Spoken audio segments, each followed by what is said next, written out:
Okay. Hello, everyone. My name is Bhargav, and this is the first lecture of history, basically. This is an introduction lecture, so we are not going to learn about any historical events today. Rather than this is just a basic lecture. So we'll discuss about all the basic stuff, right? Introduction to history. What exactly is history? What do you mean when someone says that, hey, I'm learning history, or what does history as a subject mean, right?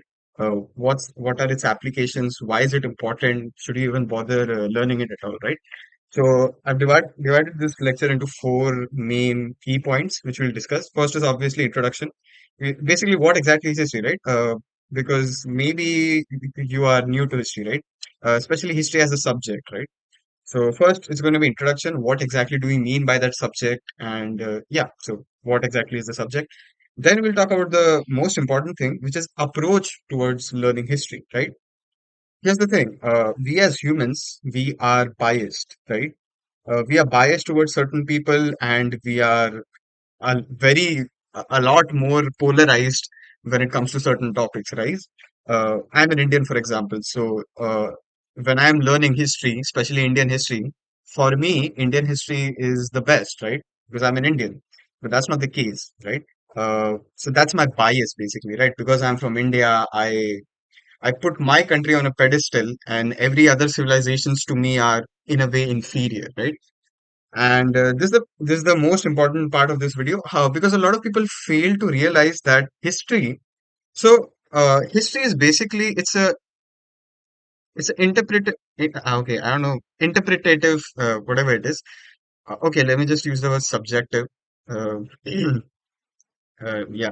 So history, it's not exactly a very subjective subject, but it depends on your interpretation, right?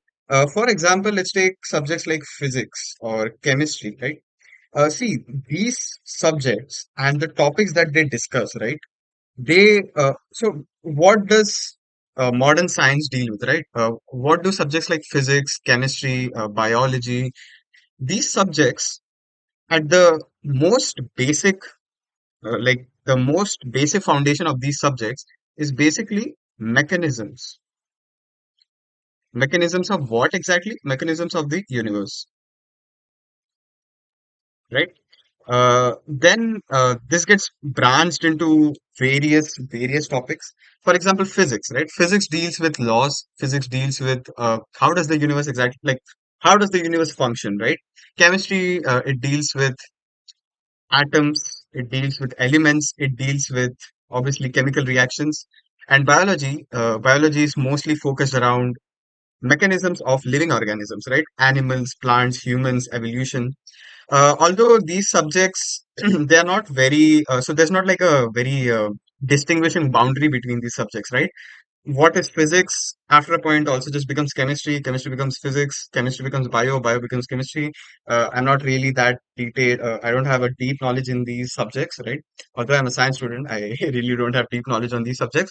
But yeah, point of the fact is, let's say there's a person A, right?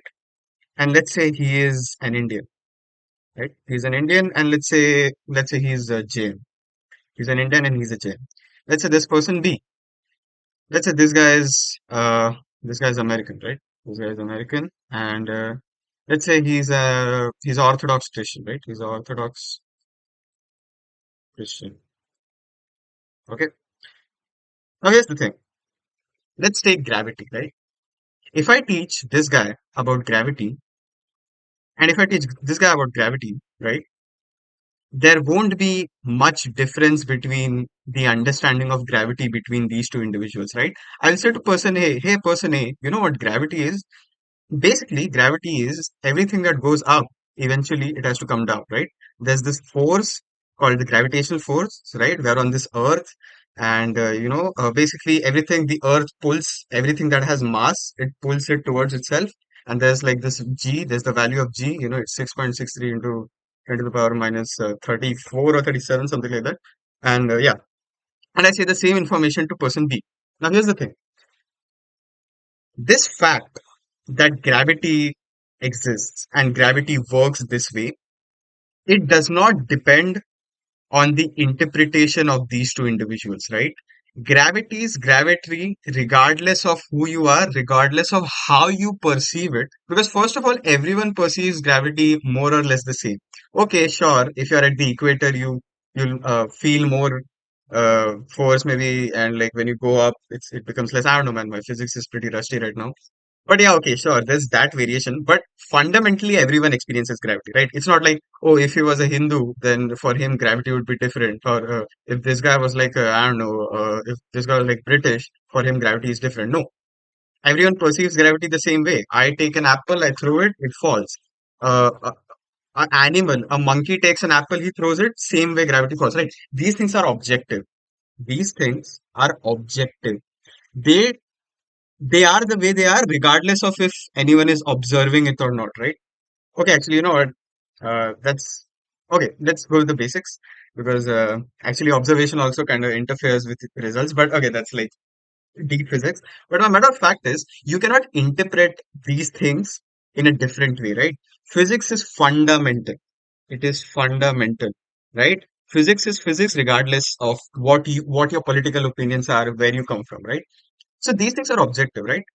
Uh, but history is so. First of all, what is history, right? Introduction. So, what is history, right? More importantly, the history we know, right? Uh, the history that we primarily focus on, it's human, like history of humans, human history, and more importantly, political history, right? Look at the history textbooks, right? There is rarely mention of things like like things like other things, right? How were the people during that time? What jokes did people crack during that time, right? Sure, there might be a little bit of mention, but mostly we focus on political events. Oh, this country invaded this other country at this year, right? When you plot a timeline, you don't plot events like you know the joke was cracked in the year 1241, a guy made a joke. No, you don't do that. Lol. But let's say there was like a big invasion in the year 1242. Now that's an event, right? That's like, oh my God, this happened. People died. Sad, right? Which is sad, obviously. But the history we deal with, it's basically human history, political history, and history revolves around society. Ooh. More importantly, human society. Actually, I think that's obviously society only. It's most prominent in humans. So, history is basically the studying of society, more importantly, the political happenings, right? Now, here's the first issue, or not the issue, but here's where the subject gets a bit complex. Human society is founded on a subjective framework. The foundations of human society are not created on the basis of the laws of the universe. Rather, it's created by taking into consideration human behavior, right? Things like human behavior and even emotions, right? Human behavior, emotions, and psychology, right? Humans are okay. That comes to human behavior.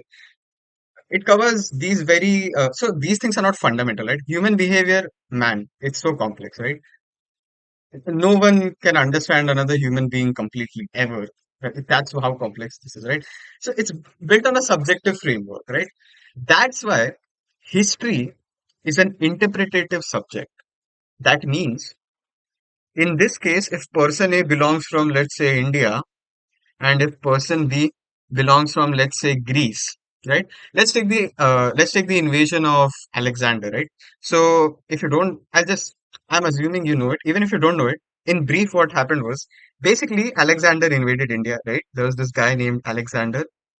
Uh, Indians also called him Sikandar. That's where the phrase "Jo jeeta wahi Sikandar" comes from. This guy invaded India, right? So first of all, obviously he was from Greece. So he first conquered like I don't know if I can make a map. I'll just make a vague map. So yeah, something like this. So this guy was like from somewhere around here. That's where Greece is. I'm sorry if someone is watching this from Greece. I'm sorry I butchered your country's map. Basically, this guy, so yeah, he started from Greece and like he came till here, right?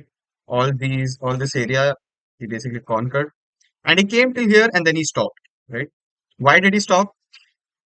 Again, now that's the controversial subject. So here's the thing: I'm from India. I learn about Alexander's invasion. I see like, okay, this guy conquered the Middle East, not the Middle East, but this area. He came to India. He fought an Indian king named Porus. Porus lost the battle. However, it was a very tough battle. Also, another thing about Greek people, they were shit scared of elephants. The Greeks had not seen elephants. So the first time they came to India and they're seeing these mammoth, like these big animals, like let's say there's a Greek soldier, right? Just a tiny little Greek soldier. Like imagine this, right? They have no idea of elephants, right? And for the first time they're seeing these elephants, and then there's like an archer sitting here and just shooting an arrow at this guy, poor fellow. Bro, this guy's scared. This guy's scared, right? He's very scared. So it was very crazy, right? Yeah. So this was an event. This is what happened. So Alexander, he went on this very long conquest, and he defeated a lot of kings, and he captured a lot of area. But the issue that happened was it was a conquest.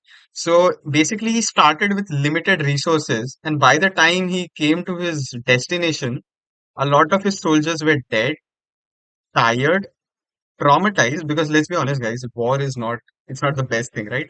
And most of all, there was a lot of resistance within Alexander's army now. Why? Again, a lot of reasons. As I said, a lot of they were tired of, they were fighting for a very long time. They were tired. Also, you have to realize one thing: India was a whole different. Uh, Everything is very hard about India, right? The climate was different. As I said, elephants, right? So anyway, now if I'm an Indian, I'll see this event. I'll be like, oh, ha, Porus fought the battle, and eventually, Alexander was the one who lost. Even if he didn't lose, we gave him very heavy damages, because of which Alexander returned to Greece. On the other hand, a Greek person, he look at this event as no, no, no, no, no. We conquered India. We came till here, and maybe we stopped, and maybe we established our influence throughout India, and then we returned, right? So these are interpretative histories, right? You cannot objectively say what happened, right? Because another thing, let's take fossils. Fossils occur naturally, right? A person doesn't basically create a fossil, right? Fossils are natural, because of which they are also not biased, because humans have no interference in the creation of fossils, right? Because of which we can somewhat objectively study fossils without a cognitive bias, right? History, on the other hand, it's written by people, and people are massively biased, like massively biased. I don't know if I'm putting enough emphasis on it. Also, remember one thing: back then, democracy and free speech, things like democracy, free speech, these were not very, people were not crazy about this, okay? So back then, writing something which wasn't favorable to your ruling king might end up with something like this. This is you, and there's like this knife, there's this guy, and this is basically you, and you're dead, right? This is what can happen, right? Anyways, so I'm just giving you a basic idea. What are the complexities of history, right? This is the complexity of history. So basically, it's a subjective thing. It's an interpretative thing, right? So you cannot claim that you know the right history, right? You can never do that, because again, as I said, it depends on objective, right? So that's the introduction of history. So what is history? Basically, history is, at least the popular form of history. It's basically we study the major political events, right? The major political events, things like invasions, right? And invasions, administration. Also, religion was a big part back then, right? So invasions and religious conquests, right? Religious wars, if I can say that. We did this, right? We studied these things.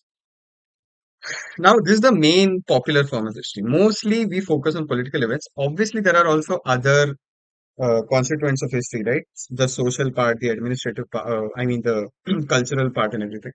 But yeah, so basically, what is history? History is basically we study these very important political events and we plot them on a timeline, right?